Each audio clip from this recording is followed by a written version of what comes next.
വചനം 77 വാക്കർത്ഥം. യാ അയ്യുഹല്ലദീന ആമനു, ഹേ വിശ്വസിച്ചവരെ, ഇർക്കഉ നിങ്ങൾ റുകൂ ചെയ്യുവിൻ അഥവാ കുമ്പിട്ട് നമസ്കാരം ചെയ്യുവിൻ. വസ്ജുദു നിങ്ങൾ സുജൂദും ചെയ്യുവിൻ അഥവാ സാഷ്ടാംഗം നമസ്കരിക്കുകയും ചെയ്യുവിൻ. വഅബ്ദു ഇബാദത്ത് അഥവാ ആരാധന ചെയ്യുകയും ചെയ്യുവിൻ. റബ്ബക്കും നിങ്ങളുടെ റബ്ബിന്. വഫ്അലു പ്രവർത്തിക്കുകയും ചെയ്യുവിൻ. അൽ ഖൈറ നന്മ, നല്ലത്, പുണ്യം. ലഅല്ലക്കും നിങ്ങളായേക്കാം, നിങ്ങളാകുവാൻ വേണ്ടി. തുഫ്ലിഹൂൻ വിജയം പ്രാപിക്കും. യാ അയ്യുഹല്ലദീന ആമനു ഇർകഉ വസ്ജുദു വഅബ്ദു റബ്ബക്കും വഫ്അലുൽ ഖൈറ ലഅല്ലക്കും തുഫ്ലിഹൂൻ. ഹേ വിശ്വസിച്ചവരെ, നിങ്ങൾ റുകൂഉം സുജൂദും അഥവാ കുമ്പിട്ടും സാഷ്ടാംഗം പതിച്ചുമുള്ള നമസ്കാരം ചെയ്യുവിൻ. നിങ്ങളുടെ റബ്ബിന് ഇബാദത്തും അഥവാ ആരാധനയും ചെയ്യുവിൻ. നന്മ പ്രവർത്തിക്കുകയും ചെയ്യുവിൻ. നിങ്ങൾക്ക് വിജയം സിദ്ധിച്ചേക്കാം. ഈ സൂറത്തിൽ ഓത്തിന്റെ സുജൂദ് ചെയ്യേണ്ടുന്ന രണ്ടാമത്തെ ആയത്താണിത്. മുൻഗാമികളായ പലരിൽ നിന്നും ഈ ആയത്തിനു ശേഷം സുജൂദ് ചെയ്യേണ്ടതുണ്ടെന്ന് കാണിക്കുന്ന റിവായത്തുകൾ വന്നിരിക്കുന്നു. പണ്ഡിതന്മാർക്കിടയിൽ ഇതിൽ അഭിപ്രായ വ്യത്യാസമുണ്ട്.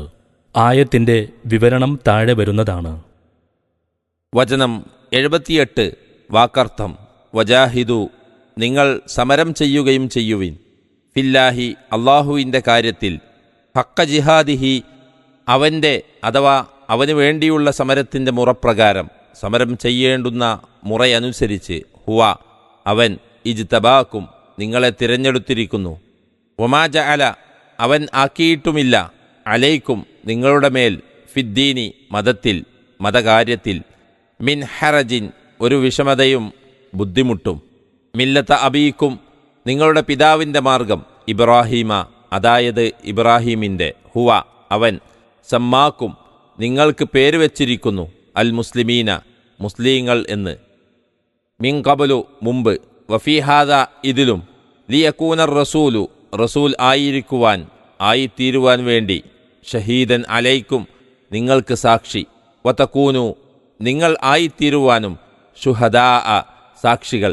അലന്നാസി മനുഷ്യർക്ക്, ജനങ്ങളുടെ മേൽ. ഫഅഖീമു ആകയാൽ നിങ്ങൾ നിലനിർത്തുവിൻ. അസ്വലാത്ത നമസ്കാരം. വആതു നിങ്ങൾ കൊടുക്കുകയും ചെയ്യുവിൻ. അസ്സകാത്ത സകാത്ത് വിശുദ്ധ ധർമ്മം. വഅ്തസിമു നിങ്ങൾ മുറുകെ പിടിക്കുകയും ചെയ്യുവിൻ, രക്ഷ പ്രാപിക്കുകയും ചെയ്യുവിൻ. ബില്ലാഹി അള്ളാഹുവിനെ കൊണ്ട്. ഹുവ അവൻ. മൗലാക്കും നിങ്ങളുടെ യജമാനനാണ്, നാഥനാണ്. ഫനിഅമ അപ്പോൾ എത്ര നല്ലവൻ, വളരെ നല്ലവനത്രേ. അൽ മൗല യജമാനൻ.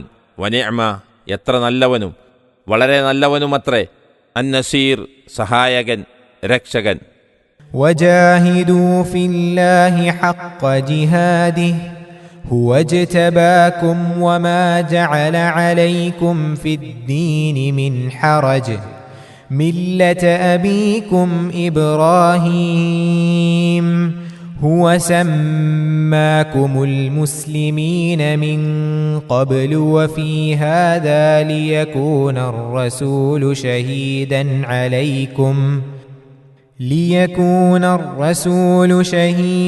عليكم وتكونوا شهداء على الناس فأقيموا الصلاة وآتوا الزكاة واعتصموا بالله هو مولاكم فنعم المولى ونعم النصير. നിങ്ങൾ അള്ളാഹുവിൻ്റെ കാര്യത്തിൽ സമരം ചെയ്യേണ്ട മുറപ്രകാരം സമരം ചെയ്യുവിൻ. അവൻ നിങ്ങളെ തെരഞ്ഞെടുത്തിരിക്കുന്നു. മതകാര്യത്തിൽ നിങ്ങളുടെ മേൽ യാതൊരു വിഷമതയും ഏർപ്പെടുത്തിയിട്ടുമില്ല. നിങ്ങളുടെ പിതാവ് ഇബ്രാഹീമിൻ്റെ മാർഗം അതാണ് നിങ്ങളോട് ഉപദേശിക്കുന്നത്. മുമ്പും ഇതിലും അഥവാ മുൻ വേദങ്ങളിലും ഈ വേദത്തിലും നിങ്ങൾക്ക് മുസ്ലിങ്ങൾ എന്ന് അവൻ പേര് വച്ചിരിക്കുന്നു. റസൂൽ നിങ്ങൾക്ക് സാക്ഷിയും നിങ്ങൾ മനുഷ്യർക്ക് സാക്ഷികളും ആയിത്തീരുവാൻ വേണ്ടിയാകുന്നു അത്.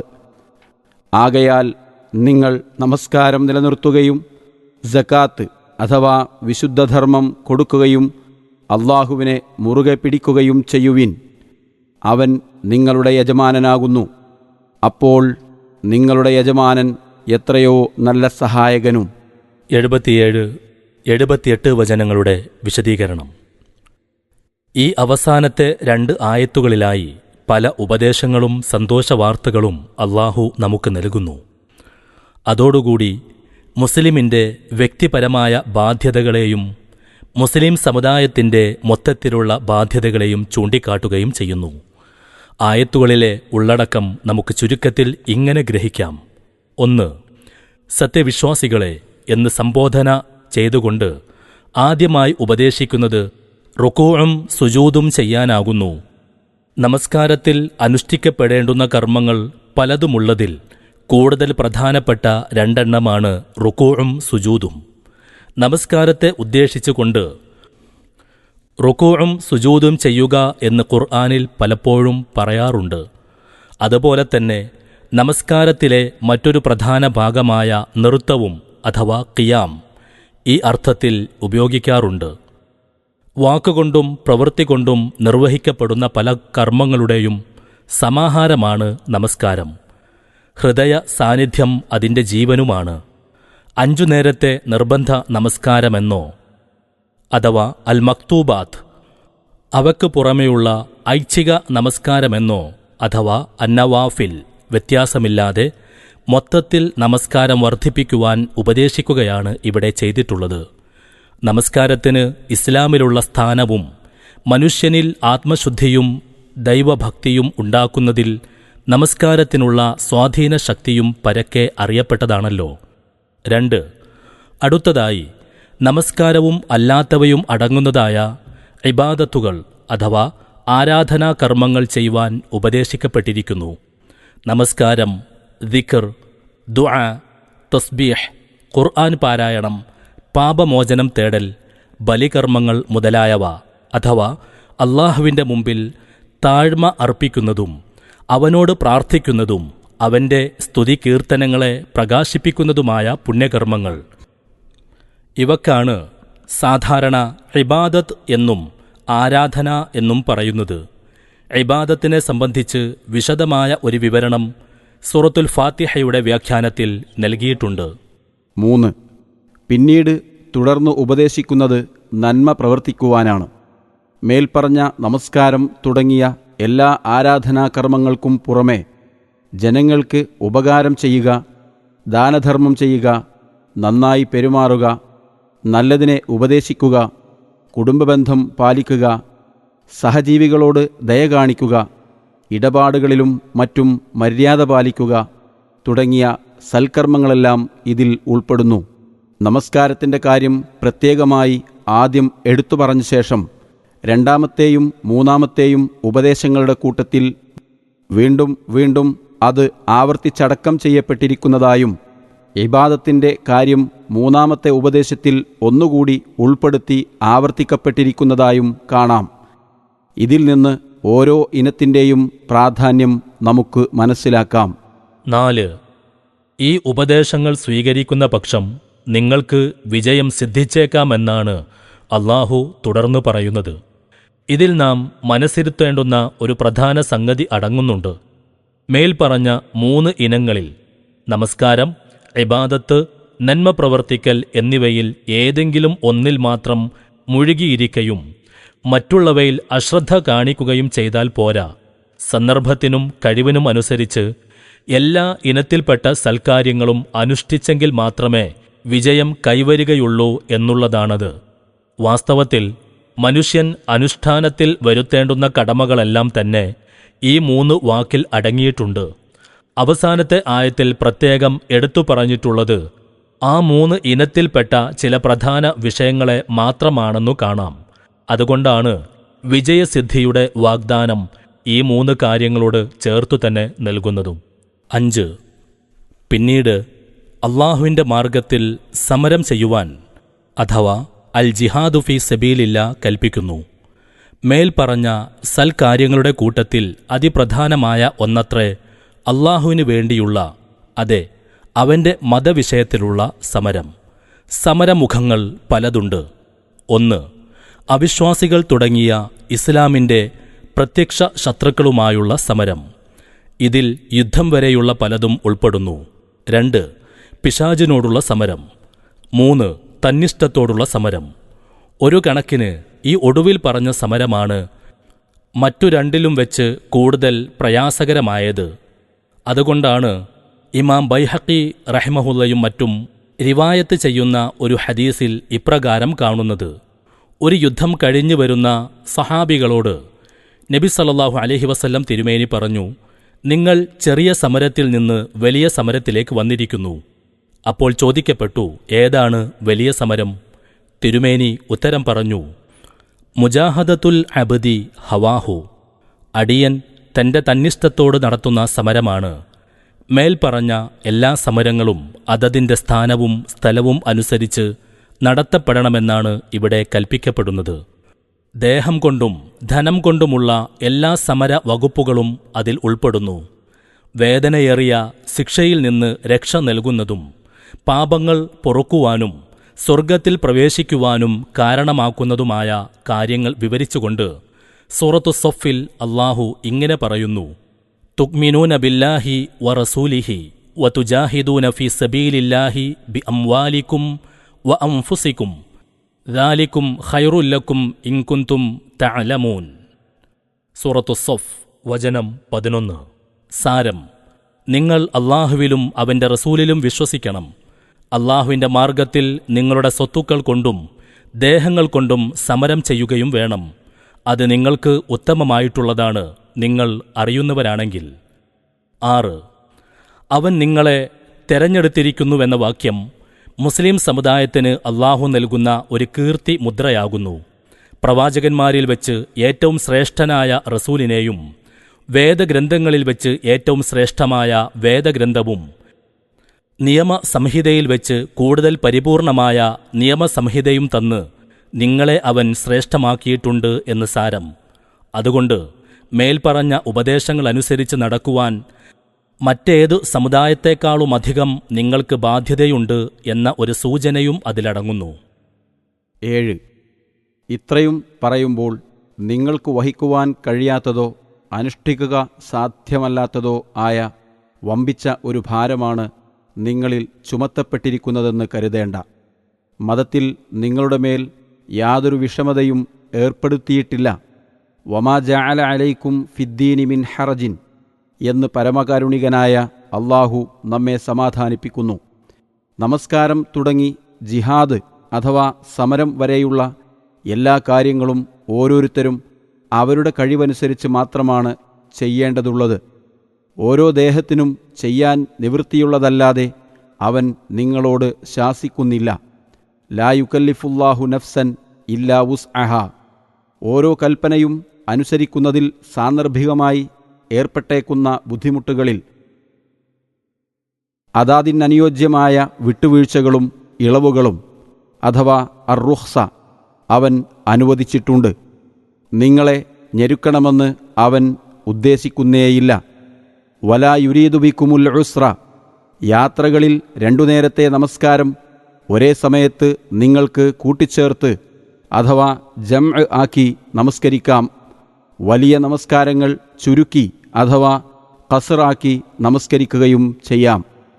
യാത്രയിലോ രോഗത്തിലോ ആകുമ്പോൾ നോമ്പ് നീട്ടിവെക്കാം. അങ്ങനെ എത്രയോ ഉദാഹരണങ്ങൾ.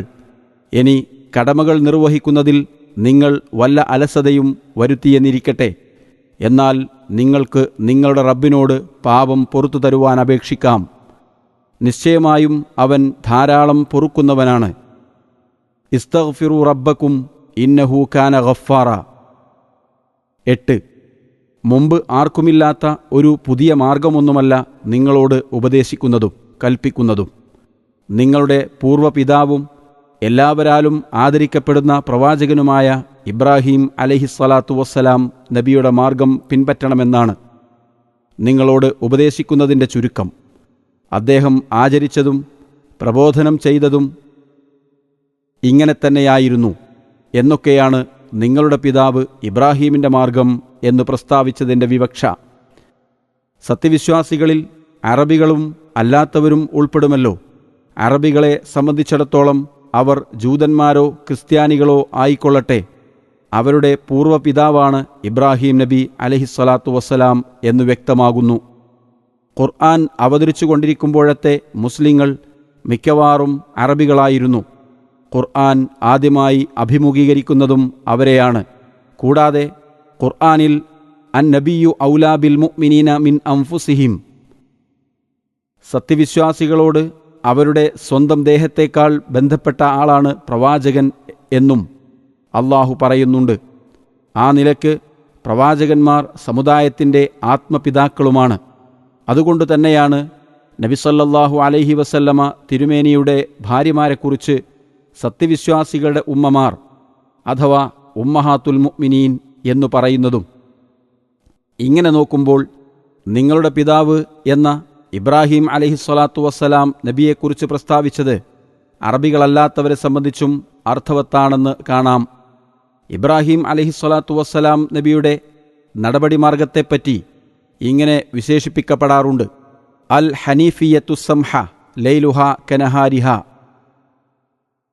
സാരം: വളവും തിരിവുമില്ലാത്ത ഋജുവായ വിശാലമാർഗം. അതിൻ്റെ രാത്രിയും പകൽ പോലെ തന്നെ സ്പഷ്ടവും വ്യക്തവുമാണ്. 9. മുൻ വേദങ്ങളിലും ഈ വേദത്തിലും മുസ്ലിങ്ങൾ എന്ന് അള്ളാഹു നമുക്ക് പേര് വച്ചിരിക്കുന്നതായി അള്ളാഹു നമ്മെ അറിയിക്കുന്നു. അള്ളാഹു മനുഷ്യവർഗത്തിന് വേണ്ടി തൃപ്തിപ്പെട്ടുകൊടുത്ത ഒരേ മതമാണ് ഇസ്ലാം. അത് അനുസരിക്കുന്നവർക്ക് അന്നും ഇന്നും മുസ്ലിങ്ങൾ എന്നു തന്നെ പേർ. അള്ളാഹുവിൻ്റെ നിയമങ്ങൾക്ക് കീഴ്പ്പെട്ടവർ, തൻ്റേതെല്ലാം അള്ളാഹുവിനായി വിട്ടുകൊടുക്കുന്നവർ എന്നൊക്കെയാണ് ആ പേരിൻ്റെ അർത്ഥം. ഹാ, എത്ര നല്ല പേർ, എത്ര അർത്ഥവത്തായ നാമം! ഈ പരിപാവന നാമത്തിൻ്റെ യഥാർത്ഥ അർഹന്മാരിൽ അള്ളാഹു നമ്മെ ഉൾപ്പെടുത്തട്ടെ. ആമീൻ. 10. മുഹമ്മദ് സല്ലല്ലാഹു അലൈഹി വസല്ലം നബിയുടെ സമുദായമേ, ഇങ്ങനെയൊക്കെ നിങ്ങൾ തെരഞ്ഞെടുക്കപ്പെടുകയും ബഹുമാനിക്കപ്പെടുകയും ചെയ്തിരിക്കുന്നത് മൂലം നിങ്ങളെക്കൊണ്ട് ചില കാര്യങ്ങൾ ഉദ്ദേശിക്കപ്പെട്ടിട്ടുണ്ട്. അത് നിങ്ങൾ ഓർക്കേണ്ടതും പ്രായോഗികമാക്കേണ്ടതുമാണ് എന്നത്രേ പിന്നീട് അള്ളാഹു നമ്മെ ഉണർത്തുന്നത്. റസൂൽ നിങ്ങൾക്ക് സാക്ഷിയും നിങ്ങൾ മനുഷ്യർക്ക് സാക്ഷികളും ആയിത്തീരുവാൻ വേണ്ടി എന്ന വാക്യം അതാണ് കാണിക്കുന്നത്. മുസ്ലിം സമുദായത്തിൽ പല ജനതകളും പലപ്പോഴായി കാലം കഴിഞ്ഞുപോയിട്ടുണ്ട്. ഓരോന്നിലും ഒന്നോ അധികമോ പ്രവാചകന്മാരും ഉണ്ടായിരുന്നു. എന്നാൽ നിങ്ങളുടെ പ്രവാചകൻ അന്ത്യപ്രവാചകനാണ്. ഇനിയൊരു പ്രവാചകൻ എഴുന്നേൽപ്പിക്കപ്പെടുവാനില്ല. അതുകൊണ്ട് നിങ്ങൾ മുസ്ലിം സമുദായങ്ങളിൽ വെച്ച് അവസാനത്തെ സമുദായമാകുന്നു. ലോകാവസാനം വരെ നിങ്ങൾ നിലനിൽക്കണം, അഥവാ നിങ്ങൾ വഴി ഇസ്ലാം നിലനിൽക്കേണ്ടതുണ്ട്. അതിനാൽ നിങ്ങളുടെ മാർഗം നിങ്ങൾക്ക് കാണിച്ചും പഠിപ്പിച്ചും തരുവാൻ വേണ്ടി നാം മുഹമ്മദ് നബി സല്ലല്ലാഹു അലൈഹി വസല്ലമയെ നിങ്ങളിൽ അയച്ചു തന്നിരിക്കുന്നു. അദ്ദേഹത്തിൻ്റെ പ്രബോധനവും ചര്യയും പിന്തുടർന്നുകൊണ്ട് നിങ്ങൾ അദ്ദേഹത്തെ നിങ്ങൾക്ക് സാക്ഷിയും മാതൃകയുമായി സ്വീകരിക്കേണ്ടതുണ്ട്. അതേ സാക്ഷ്യവും മാതൃകയും നിങ്ങൾ വഴി ലോകാവസാനം വരെയുള്ള ജനങ്ങളിലും നിലനിൽക്കേണ്ടതുണ്ട്. ചുരുക്കി പറഞ്ഞാൽ, നിങ്ങളുടെ നടപടികളത്രയും നിങ്ങൾ റസൂലിൽ നിന്ന് പഠിച്ച് പരിചയിക്കുകയും അത് മറ്റുള്ളവർക്ക് അതേപടി നിങ്ങൾ കാണിച്ചു കൊടുക്കുകയും ചെയ്യേണ്ടതുണ്ട്. ഈ മാതൃകാ സാക്ഷ്യം മുസ്ലിങ്ങൾ നിറവേറ്റുന്ന പക്ഷം ഇതിനേക്കാൾ ഉന്നതവും മഹത്വം കൂടിയതുമായ ഒരു സാക്ഷ്യത്തിൻ്റെ പദവി അവർക്ക് പരലോകത്ത് വെച്ചും ലഭിക്കുവാനുണ്ട്. അതാണിവിടെ പ്രധാനമായും ഉദ്ദേശിക്കപ്പെടുന്നത്. പക്ഷേ ഈ ഐഹിക സാക്ഷ്യം നിറവേറ്റാത്തവന് ആ ഉന്നത സാക്ഷ്യത്തിൻ്റെ പദവിക്ക് അർഹതയുണ്ടായിരിക്കുകയില്ല. അതായത്, മേൽപ്പറഞ്ഞ ഉദ്ദേശങ്ങളനുസരിച്ചും ഇബ്രാഹിം അലൈഹിസ്സലാത്തു വസ്സലാം നബിയുടെ മാർഗം പിൻപറ്റിയും കൊണ്ട് ജീവിക്കുന്ന പക്ഷം ഖിയാമത്തു നാളിൽ നിങ്ങൾ ഉത്തമന്മാരും നേർമാർഗികളുമാണെന്നതിന് റസൂൽ നിങ്ങൾക്ക് സാക്ഷിയായിരിക്കും. മാത്രമല്ല, ഇതര ജനങ്ങൾ നല്ലവരോ ചീത്തപ്പെട്ടവരോ എന്നതിന് നിങ്ങളും അവിടെ സാക്ഷികളായിരിക്കുമെന്നർത്ഥം. അള്ളാഹുവിൻ്റെ ന്യായാധിപത്യത്തിൽ നടക്കുന്ന ആ വമ്പിച്ച മഹാകോടതിയിൽ സ്വീകരിക്കപ്പെടുന്ന സാക്ഷികൾ അതിഭാഗ്യവാന്മാർ തന്നെ. അള്ളാഹു നമ്മെ അക്കൂട്ടത്തിൽ ഉൾപ്പെടുത്തട്ടെ. ആമീൻ. റസൂൽ നിങ്ങൾക്കും നിങ്ങൾ ജനങ്ങൾക്കും സാക്ഷികളായി തീരുക എന്നു പറഞ്ഞതിന് മുൻഗാമികളാൽ പ്രമാണിക്കപ്പെട്ടു വന്നിട്ടുള്ള വ്യാഖ്യാനം ഈ രണ്ടാമത് പറഞ്ഞതാണ്. ഈ സ്ഥാനം ലഭിക്കണമെങ്കിൽ ആദ്യം ചൂണ്ടിക്കാട്ടിയ സാക്ഷ്യം നാം നിറവേറ്റിയേ തീരൂ എന്നു വ്യക്തമാണ്. അതോട് ബന്ധപ്പെടുത്തിക്കൊണ്ട് അള്ളാഹു തുടർന്ന് പറയുന്നത് നോക്കുക. 11. ആകയാൽ നിങ്ങൾ നമസ്കാരം നിലനിർത്തുകയും സകാത്ത് കൊടുക്കുകയും അള്ളാഹുവിനെ മുറുകെ പിടിക്കുകയും ചെയ്യുവിൻ. ഫഅഖീമുസ്സലാത്ത വആത്തുസ്സകാത്ത വഅ്തസിമു ബില്ലാഹ്. ഈ 3 കാര്യങ്ങളും വാസ്തവത്തിൽ മുകളിൽ പറഞ്ഞ ഉപദേശങ്ങളിൽ ഉൾപ്പെട്ടിട്ടുള്ളത് തന്നെയാണ്. അതെ, അതിൻ്റെ ഒരു വകഭേദത്തോടുകൂടെയുള്ള ആവർത്തനമാകുന്നു ഇസ്ലാമിലെ മൗലിക പ്രധാനമായ 2 നിർബന്ധ കർമ്മങ്ങളുടെ അഥവാ നമസ്കാരത്തിൻ്റെയും സകാത്തിൻ്റെയും കാര്യം ഇവിടെ പ്രത്യേകം ഓർമ്മിപ്പിച്ചിരിക്കുകയാണ്. മനുഷ്യനും സ്രഷ്ടാവും തമ്മിലുള്ള കെട്ടുപാടുകളെ പ്രതിഫലിപ്പിക്കുന്നതും ആത്മീയശുദ്ധി കൈവരുത്തുന്നതിന് മറ്റേതിനേക്കാളും ഉപയുക്തവുമായ ഒരു ആരാധനാകർമ്മമാണ് നമസ്കാരം.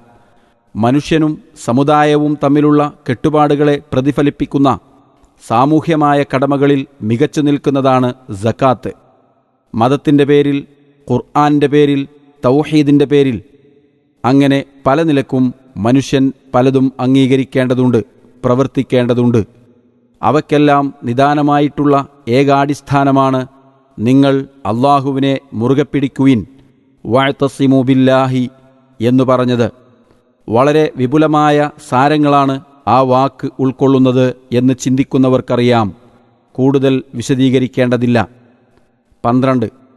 അള്ളാഹു നിർദ്ദേശിച്ചതും കൽപ്പിച്ചതുമെല്ലാം നിങ്ങൾ സ്വീകരിക്കണം. ഒരിക്കലും അവൻ നിശ്ചയിച്ച പരിധി വിട്ടുപോകരുത്. എല്ലാവരും ഈ ഒരു അടിസ്ഥാനത്തിൽ നിലകൊള്ളണം. തമ്മിൽ ഭിന്നിച്ചുകൊണ്ടോ അള്ളാഹുവിൻ്റെ മാർഗവും പിശാചിൻ്റെ മാർഗവും തമ്മിൽ കൂട്ടിക്കലർത്തിക്കൊണ്ടോ ആയിരിക്കരുത്.